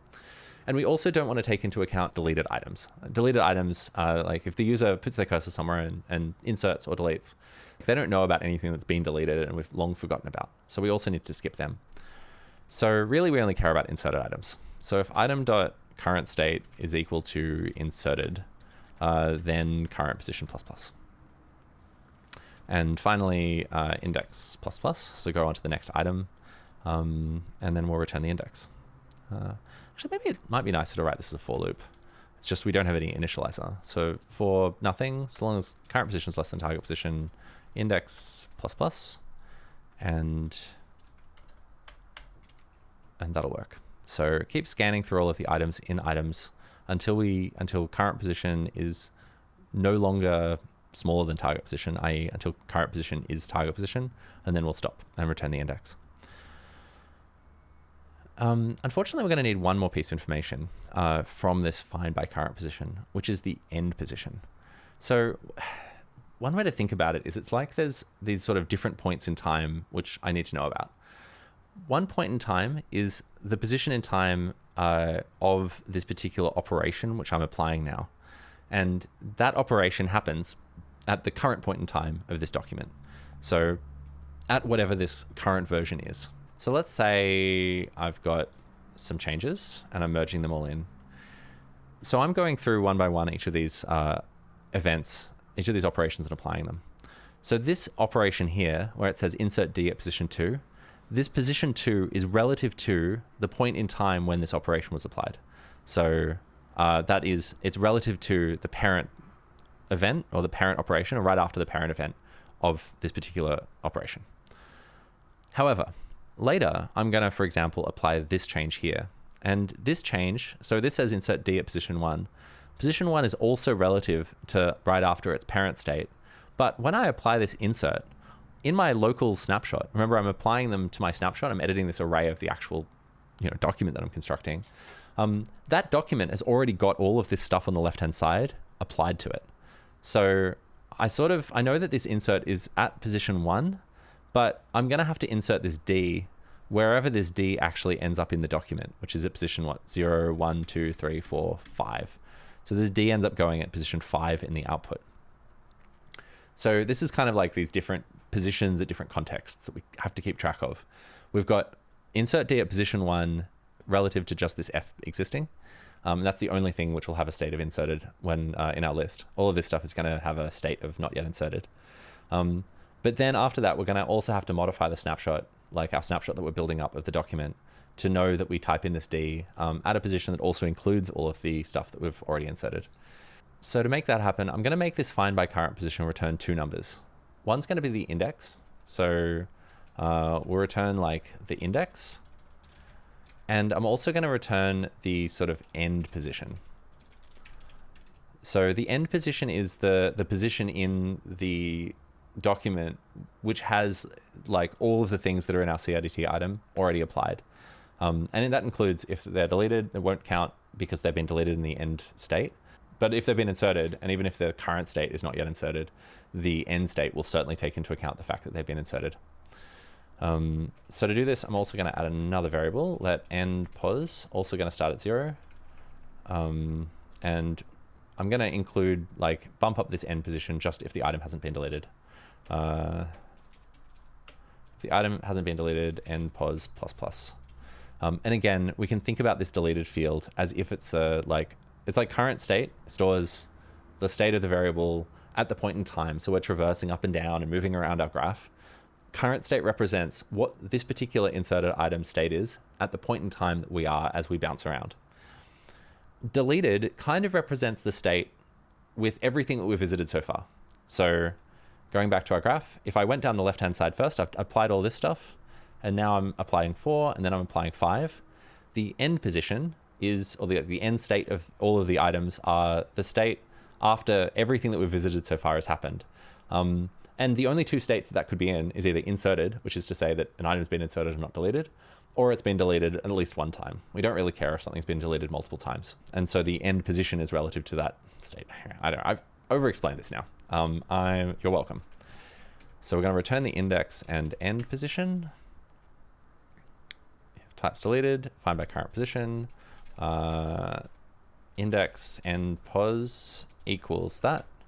So what I want to do is then say const item equals doc.items at index, then item.deleted is true, and also snapshot at end pos. We kind of want to delete that. So it's actually snapshot.splice at end pos and splice one item out of snapshot there. So this is like at what index and how many items do we want to delete at this location in the array.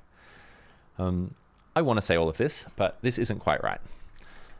First of all, the item might have already been deleted. And if it's already been deleted, it's already been deleted from the snapshot. So we only want to do this if the item hasn't been deleted. So if the item hasn't been deleted, mark it as deleted and edit the snapshot. Next, this index might actually be wrong. So the problem that I've got is, let's say I've got like A, B, C, D, E, and then the user deletes the middle stuff. Let's see if I'm still console logging out. Oh yeah, here we go. So this is our old CRDT implementation, and we can see that our items array is still going to have A, B, C, D, E, but this middle stuff is all deleted. And if the middle stuff's all deleted, then the position of E is going to be position 1. So I'm looking for position 1. But I want the item that hasn't been deleted yet, you know? Like, I kind of want to skip all of the stuff that's already been deleted. I'm not deleting that. This delete operation corresponds to this E thing here. I need to skip over all the deleted stuff. So, and find by current position doesn't take that into account. It's right now just returning the first thing after position items. So I want to say this. Let's make that a let. So while I guess it's doc.items at index, it's actually the current state, not the deleted flag that we're interested in. So long as the item's current state isn't inserted, then index plus plus, essentially. But unfortunately, we also need to update end pos based on this particular item. So also, if this item isn't deleted, then we increment end position as well. So in the CRDT implementation and some other implementations, I've added an extra field to this, like an extra parameter saying like stick end, that says like, do I want this behavior where we stop right after position items, or do we want to like scan forward until we find the next item, like the sort of the first item that wasn't deleted yet here. But I'm going to do it like this here. So, all right. So first we find the item that was deleted. Then we scan forward to find the actual item. This is it. And if it hasn't been deleted, we mark it as deleted and we splice in the end position. We also need to update a couple other things. So the item's current state is going to be 1. So we're setting the item to be deleted. Now I could say item.currentState++. But I know that the current state has to be in the inserted state. Remember, if the current state was inserted, we would have skipped, wasn't inserted, we skipped past it. So this item has been deleted exactly once in current state. Also doc.del targets at operations local version. So the thing that was deleted was this item. So here's the local version of the item that was actually deleted by this delete operation.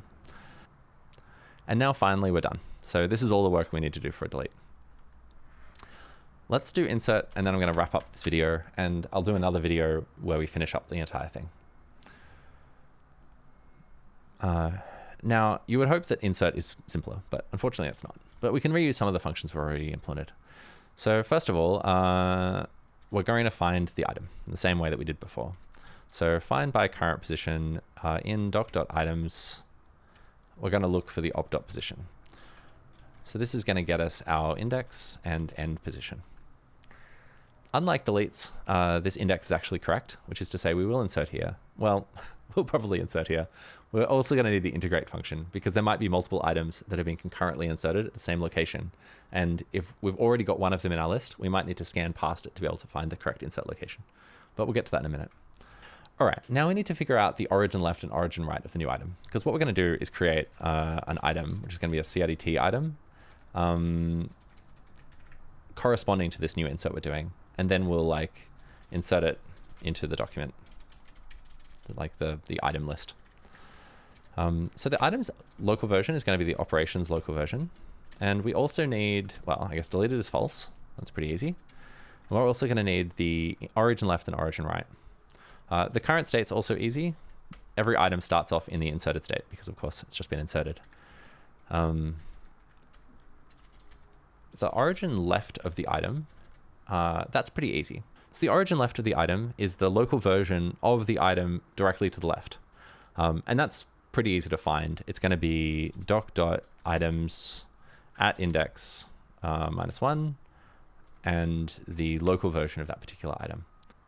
However, if this item doesn't exist, then we want the origin left to be -1, since we said that origin left is -1 if the item is like, was inserted right at the start of the document. So I guess it's like if index is 0, then the local version is -1. Otherwise, it's going to be grab the item directly to our left and grab the local version of that. Now for origin left and origin right, we actually want to ignore anything that's in the like the not yet inserted state should be invisible to us when we're creating this item. We're kind of doing a bit of a sleight of hand to say, oh, well, we've got this CRDT that contains some extra stuff, but I'm just going to pretend that stuff didn't exist for the purposes of setting the origin left and origin right.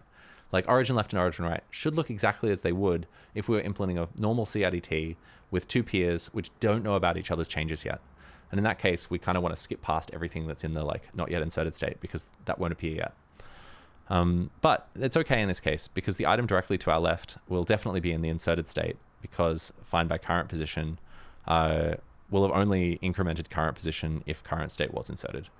And if you don't believe me, let's add a little check. So if index is greater than 0, if it's greater than or equal to 1, item to the left is not inserted. What? And that should be fine. All right. The next thing we need to do is find the origin right.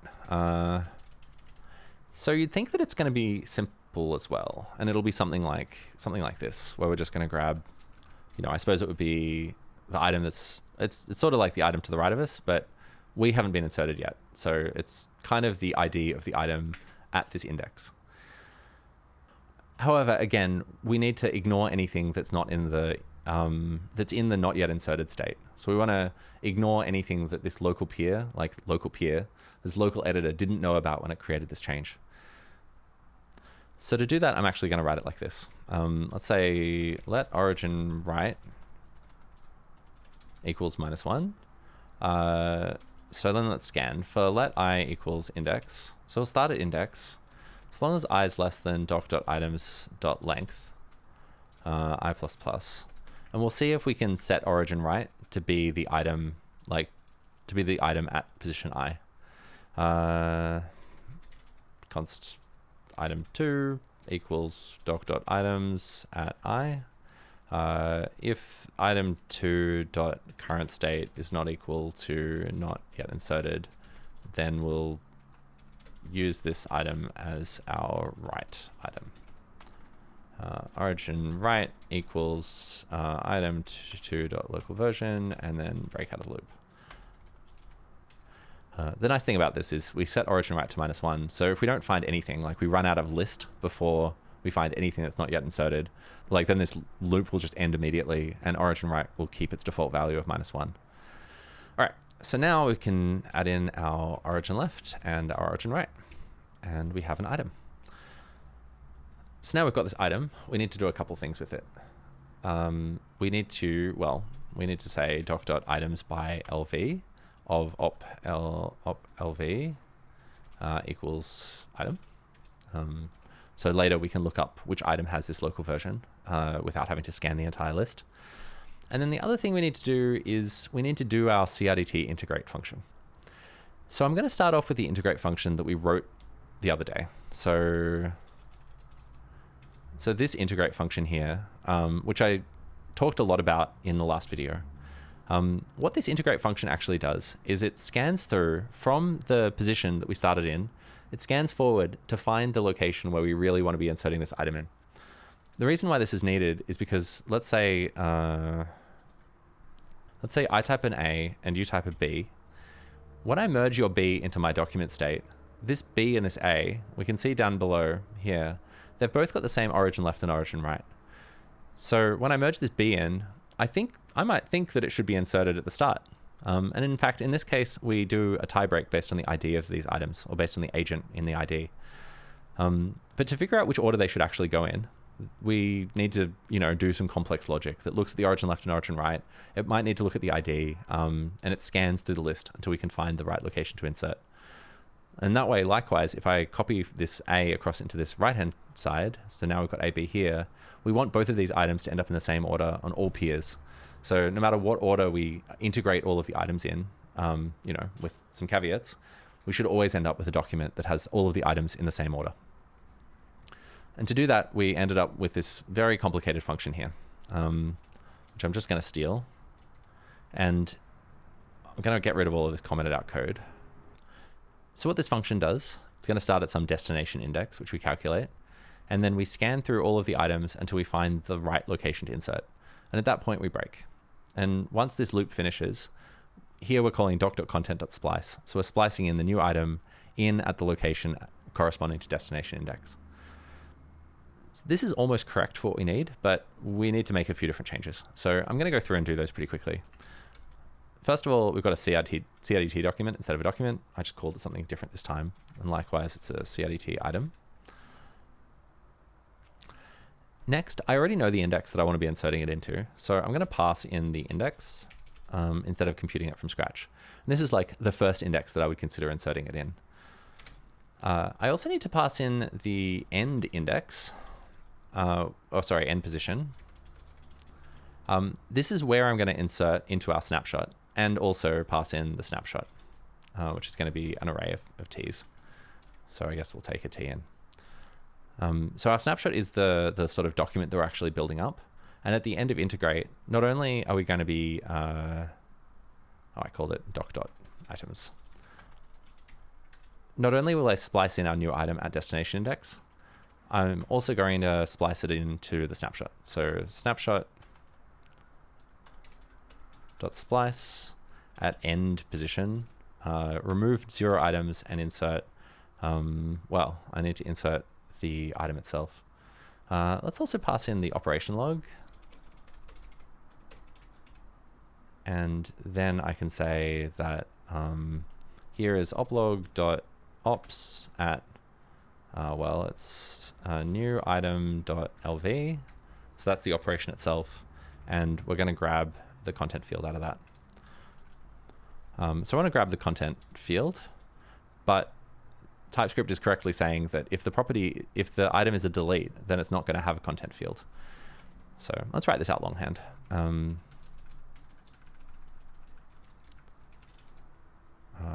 It's going to be that. If the operation.type is not equal to insert, then something horribly has gone wrong. Error cannot insert a delete. And then this will just be op.content. All right. We've got a few other compiler errors here. Let's fix them up. So I'm not actually going to adjust the version. Remember, this is the CRDT's maximum version that we know about. We can throw all that stuff out. Doc.version equals seek. We don't need that. All right, I'm going to make some changes to this. I'm not really going to explain all of them, but trust me when I say that it is fundamentally the same algorithm. I'm just going to take advantage of this index here and the end position, which we need to update as we go. We need some version of this find item index at ID. Doc.content is always going to be, we call it doc.items. And we also need to fix this up to be able to look at the actual agent ID corresponding to the local version of the change. Okay, so here we go. Let scan index equals index. So this is the item that we're scanning through and scanning from. We also need to scan an end position. So scan end pos equals end position. So if origin left is -1. So the left item is just going to be scan index -1. So scan index is where we're thinking about inserting, but the item to my left is actually just, the starting index -1. It's the position immediately before that. The right item is, well, it's new item to origin right is equal to -1. Because we're not using null, we're using -1. And in that case, we'll use the doc.items.length. So it's the item just after the end. And otherwise, we're going to need a find item index at ID function. This function is actually much simpler in this case. So let's just write it. Find item index at ID. It's actually at local version, but we'll fix that in a second. So this takes items, CRDT item array, and some LV. So what this function is trying to do is it's trying to find the item inside this items array, or find the index of the item, matching this local version. So this is actually pretty simple.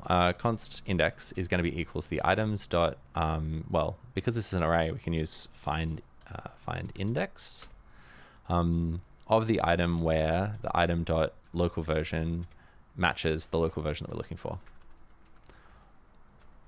If the index is -1, if the index is less than 0, again, find index returns -1 if we didn't find the item. Then we know something horrible's gone on. Could not find item. And then we can return the index. So previously this was called find item index at ID, but actually this origin right, remember, is just a local version number. So I'm going to rename it and say at local version, because that matches more what it's doing. It's actually doc.items that we're searching through, so we can change it to that, and that'll be correct. So scanning starts off at false. Let's just start by making this a while loop. So while scan index is less than the right, so if we ever reach the right item, this is the item that's our origin right, then we should stop immediately. We've found our insert location. And actually almost always the scan index is going to start off being the same as the right item. So in that case, we kind of usually just don't even enter this loop. All right, I'm going to move this like if we're not scanning thing right to the bottom of the loop, which doesn't really matter much, doesn't change the logic, but we'll need it. So while scan index is less than right, we do a bunch of stuff, and if we don't break, because we don't stop here, then scan index ++. We also need to update the scanning end position. So if the other is not deleted, oops, then scan end pos ++. And finally, if we're not scanning, then we need to set the output index. So the index is what we're actually going to be using in our splice down here. And if we're not scanning, then we want to move the index to being the same as the scan index and move the end position to be the same as the scan end position. We don't actually need this stuff, so that doesn't do anything. If I is equal to right stop, well, we've got that covered in this conditional here. The other item then is going to be the item at scan index. I'm going to add another little like quick early return. If the other's current state is not equal to not yet inserted, then we also know that we can stop. We know that this is safe because it's only items that are in the not yet inserted state that are concurrent inserts. Right, so then now we need the other left and other right. So this is the index in the array of this other item. The other left is going to be, well, if other dot origin left is -1, then the other left position will use -1. Otherwise, we're going to use find index of doc.items of the origin left. Likewise, others right index. So an origin right of -1 means that your other item is the end, like there was nothing to the right when it was inserted. So we'll use the length of the list. Otherwise, again, we can find the item in our list of items, and this will give us our index. Then this logic's almost exactly correct. There's one last thing, which is these IDs here. So this new item.id 0 is the user agent corresponding to new item, and other.id is the user agent corresponding to the other item. So let's pull those out. const, new item agent. And likewise, the other agent is going to be the same thing. Then this becomes new item.a0 is new item agent, and this is other agent. Whew. And that, I hope, is correct. It's worth pointing out, by the way, that, it's not immediately obvious, I'm cheating. I've already implemented this. I implemented it the other day so that I would have a version that I could show in front of you and build up to. I'm not programming this from scratch. I basically never program this from scratch. I use a reference implementation like this every time I code it up. There's still a few problems with this implementation, things that I'd want to fix up if I was going to put this into production. And this is the biggest standout for me. So this find item index at LV function scans through linearly all of the items in our document to find the index of the origin right of this new item. But we've already found that item, and we've already found the index of it. So if I scroll all the way down to our apply function, remember right here, we scan forward to find the index that corresponds to our origin right item. So because we already know the index, doing an extra scan, this extra linear scan here, is going to cost performance. It's totally unnecessary, and I'd probably want to get rid of that. But other than that, this is actually pretty good. It doesn't really matter much if the code in here is a bit slow, because this only happens if two inserts happen at exactly the same location in the document. And that just doesn't happen much in practice. So if this inner loop has to scan forward a bit, it's actually totally fine. And then finally, we're inserting into doc.items, which is important. So we're inserting the new item in the correct insert location, and we're also going to insert into our snapshot. So remember, our snapshot is the text document itself that we're constructing over time that will return to the user. And right now we're using splice because this is an array, but at the end of the function for text documents, we can take the array and just join it. So every single item in this array will contain one character that's in the final document, and this will insert the ops content into that document itself. All right, so now that we've got that integrate function written, let's put it into this insert case. So remember, we've got our apply. So I'm visiting for the first time the operation corresponding to this local version. If its type is a delete, we do all this delete logic, but otherwise, we're in the case where it's an insert. So in this case, we just want to call integrate.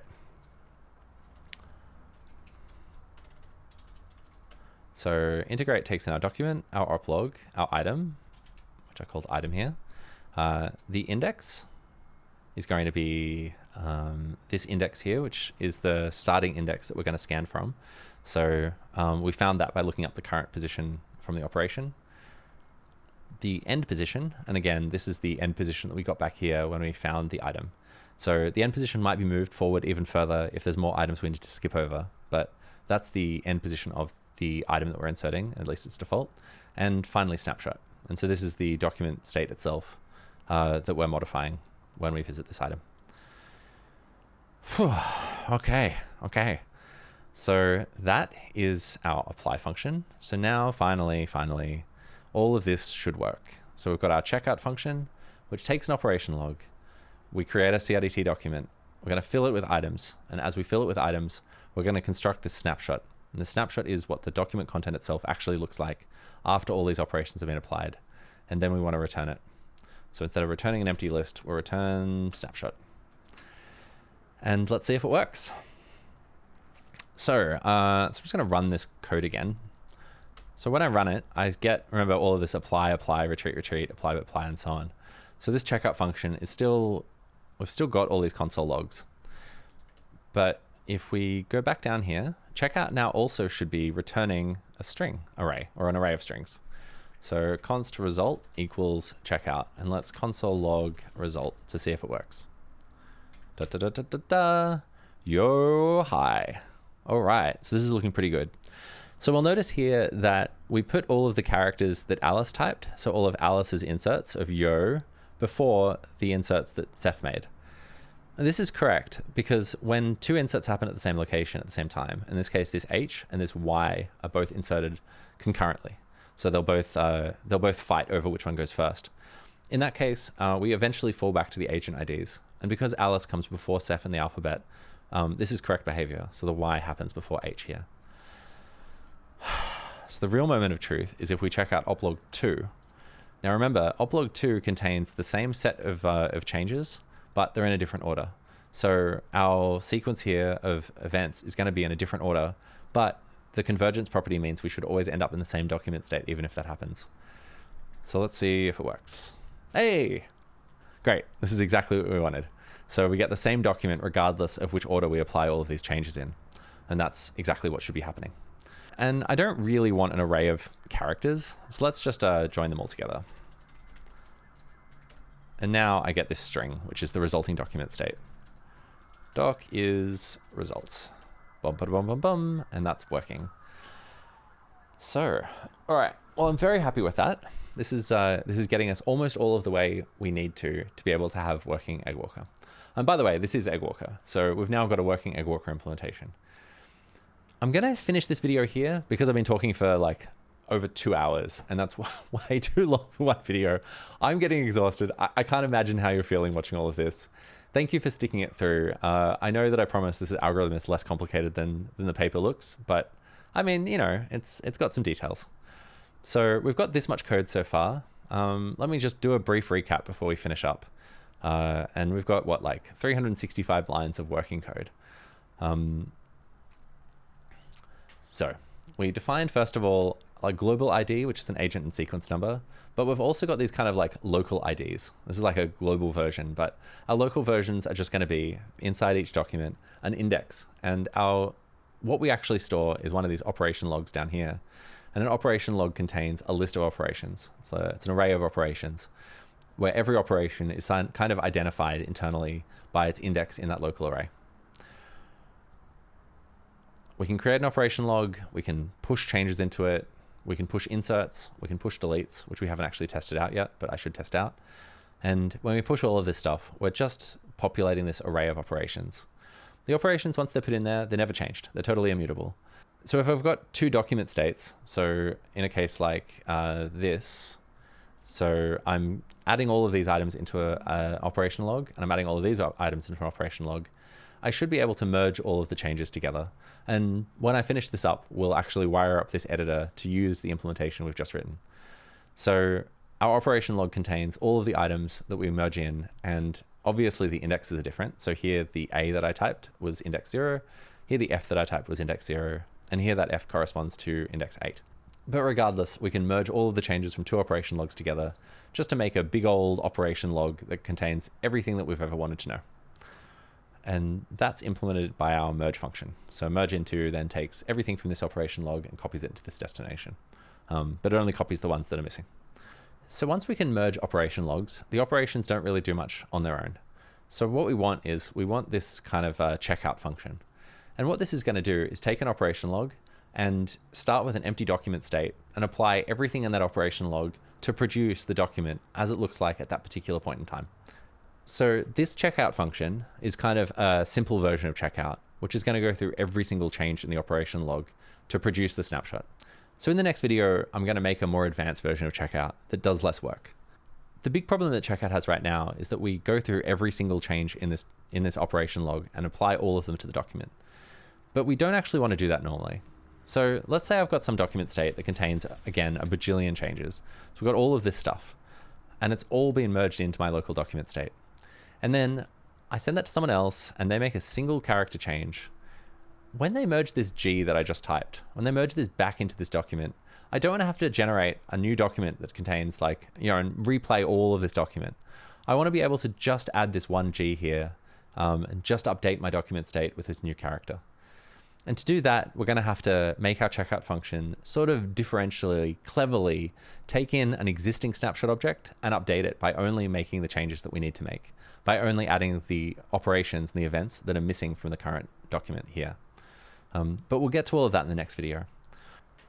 The other thing that we're missing is a bunch of tests. I've so far kind of just done manual testing because I want this to be easy to understand, but testing is incredibly important for this kind of work. It's so important. I can't overstate how important it is.